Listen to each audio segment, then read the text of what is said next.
చూడండి మా చెట్లలో అయితే రేట్ లేక టమోటాలు పీకేదే ఇడిచిపెట్టేసినాం. ఏం చేయకైతుంది? అట్‌లీస్ట్ పీకే కూలి కూడా వస్తాండ్లేదు. ఇంక అట్లయితే కూడా ఏం చేయకైతుంది ఇడిసిపెట్టేస్తాం. ఏం చేయకేళ్ళే 100, 150 పోతాంటే కూలెంత ఒకరికి?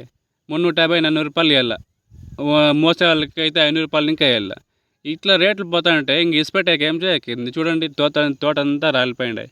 రాలిపోతే మళ్ళీ ఏం చేయకైతుంది? రైతు కష్టమే ఇంత. ఎంతో కష్టపడి పంట పెట్టేది, లాస్ అయ్యేది, అప్పులు చేసేది, ప్రాణం తీసుకునేది. ఇంతే రైతు బతుకు. ఇదే రైతుకి ఇది రిపీట్ అయిపోతుంది. ఇదే రిపీట్ చేసుకుంటా రైతు కష్టము యాళ్ళే చెప్పుకోకూడదు. అట్లయిపోతుంది. టమోటా రేట్లు పడిపోయేదానికి ఇవే కారణాలు.